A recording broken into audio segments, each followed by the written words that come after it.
चलो सीखें एक नया हुनर और चलें काम पर स्किल इंडिया के साथ, जिसकी पहल हो चुकी है प्रधानमंत्री कौशल विकास योजना से।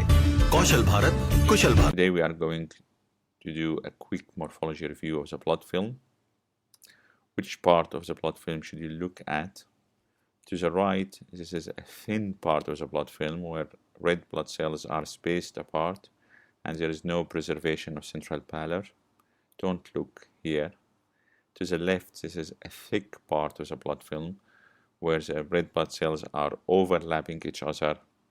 Don't look there as well. In the middle, that's the center of the blood film, you can see a good preservation of central pallor and you would allow some degree of overlapping of red blood cells. This is the area we usually look at. We will start by doing a quick review of the white blood cell morphology. We will review the normal white blood cells in the blood film, and we will show you how to identify immature white blood cells and reactive lymphocytes. White blood cells are divided into granulocytes and agranulocytes. Granulocytes are typically neutrophils, eosinophils, and basophils. Agranulocytes are divided into lymphocytes and monocytes. Neutrophil. Before we start talking about neutrophil, we need to give a background about staining. Why do red blood cells stain red and the nucleus of all white blood cells stain blue?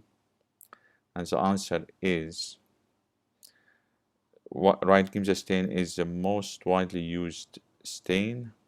It has eosine, which stains basic materials red, and it has got methylene blue, which stains acidic material blue. The nucleus of white blood cells will have lots of nucleic acids, and therefore it is acidic and it will stain blue. Now, why the neutrophils are called neutrophils? Because they have got these tiny little granules and they have neutral staining, which means they stain between red and blue. The easiest way to look at a neutrophil is by looking at the nucleus. This nucleus here will have 2 or 3 lobes and can be in different shapes, and that's why it is sometimes called polymorphonuclear cell. Eosinophils are easily recognizable cells. They have large red granules and the nucleus is almost always obscured by the granules. Basophils are rare. They have large purple granules. Lymphocyte is same size as a red blood cell. It is almost nucleus with a very tiny rim of cytoplasm. Monocyte is a large cell. It has large nucleus and large cytoplasm. It is 3 times as large as a lymphocyte or red blood cell. It has this indentation. You don't really have to have the typical horseshoe shaped monocyte to call it a monocyte. Just an indentation is enough. Now we will talk about immature white blood cells. This picture from bone marrow, and you can see the big cells here to the top with high nucleocytoplasmic ratio and visible nuclei. These are blasts.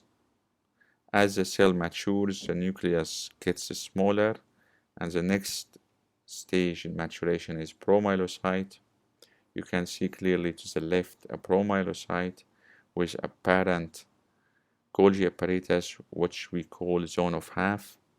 All cells which make a lot of proteins, like white blood cells, they need to do a lot of lysosomal enzymes, and plasma cells, which do a lot of antibodies, they have prominent zone of half.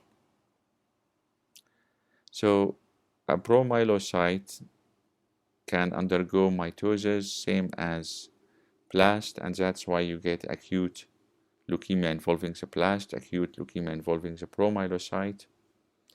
And the next stage in maturation is a myelocyte, where you typically have a cell with half nucleus, half cytoplasm. Some morphologists will differentiate between early myelocyte, where you still have the zone of half, and late myelocyte, where you don't have the zone of half. Then the cell starts to indent and this is a metamyelocyte, and then it becomes folded, and this is a band, and then it becomes segmented, which is a segmented neutrophil. We don't have acute leukemia involving the band, the segment, the metamyelocyte, or even the myelocyte. And the reason for that, because these cells, especially the segments, bands, and metamyelocytes, don't undergo mitosis, they only mature. And that's why we get chronic leukemias when these cells are involved. For myelocytes, they can still undergo mitosis, but the majority of myelocytes will not undergo mitosis, they will mature. Now we will study each of these cells as they appear in the blood film, and we need to be able to recognize them. For example, this cell, the nucleus is clearly more than 50% the volume of the cell and has prominent zone of half. This is typical promyelocyte. It's really very important to recognize this cell because patients may present with acute promyelocytic leukemia with lots of promyelocyte in the blood film, and urgent treatment with ATRA may save life. Next cell is myelocyte with half nucleus, half cytoplasm. You can see some indentation, so it's not wrong if you call it metamyelocyte as well. The next cell is eosinophilic myelocyte.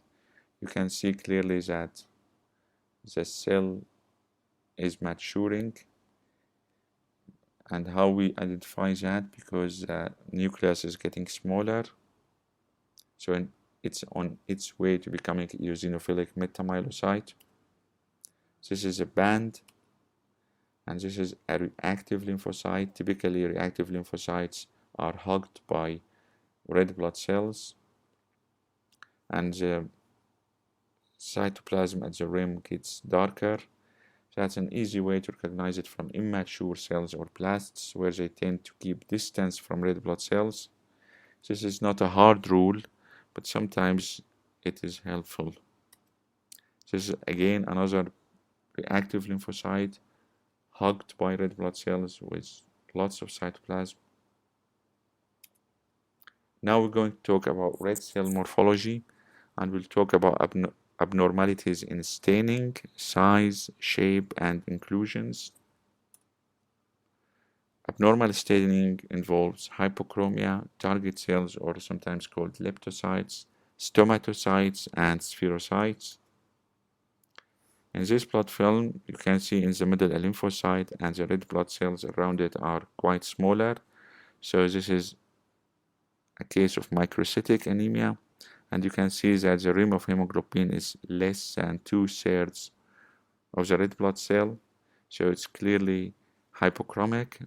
This was a case of severe iron deficiency anemia with microcytic hypochromic features.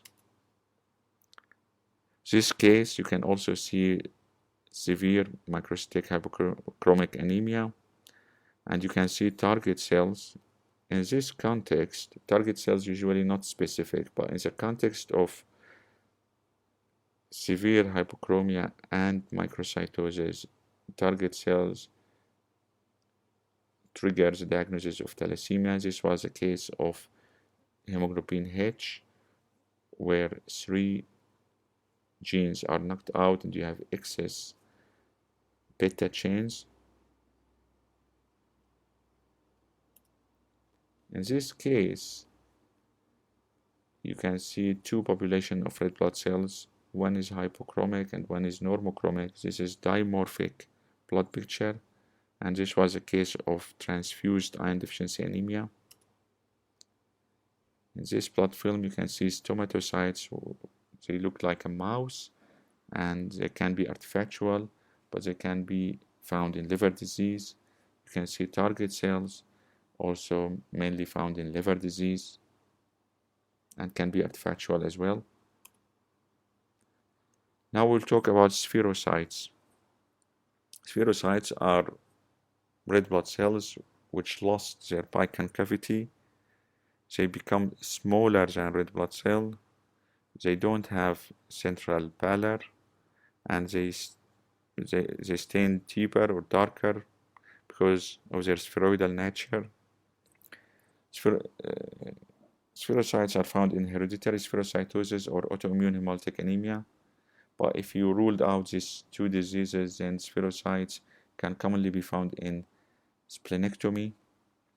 So the first thing you do when you find spherocytes, you need to look and exclude Howell-Jolly bodies found in these slides to the top here. Howell-Jolly bodies are fragments of nucleus left over from red cell production. Patients who don't have a spleen, these are usually taken out by spleen, and patients who don't have a spleen will still have these remnants, and we call them Howell-Jolly bodies. Also, you get the speculated red blood cells. This will make you think toward splenectomy, and if the patient didn't have splenectomy, then you think about functional hyposplenism. In this part of the world, in the UK, the most common cause of functional hyposplenism is celiac disease. 10% of patients with celiac disease will have functional hyposplenism. If you go to the Middle East, for example, it is sickle cell anemia, where patients infarct their spleen and they get functional hyposplenism. Now we'll talk about abnormal size, microcytes, and spherocytes were already covered. Now we talk about round macrocytes and oval macrocytes. The oval big macrocytes are typically found in B12, folate deficiency, and cytotoxic drugs like hydroxycarbamide, for example. The red blood cell, the MCV can be above 120, 130, while in case of liver disease or alcoholism, which is the most common cause of macrocytosis, the MCV will be in the range of 100 to 110. It will rarely be above 120. This is a case where the lab result will show high MCV, but it's a false result. This is a case of cold agglutination. Red blood cells are stacking to each other, and in this case, what you need to do, you need to warm the blood sample and analyze it again, and then you get the normal MCV. This one is a case of rouleau formation in patients with high protein like pregnancy and multiple myeloma. The red blood cells are stacking upon each other, but this is a blood film phenomena, so you don't get a high MCV in this case. Now this is another case with dimorphic blood picture. You can easily see hypochromic red blood cells and normochromic red blood cells. And in the middle you can see a siderocyte. If you stain it with iron, you could see the iron deposits in the mitochondria. This was a case of sideroblastic anemia. So every time you see dimorphic blood picture, you need to think about sideroblastic anemia if the patient was not transfused. Thanks for your attention.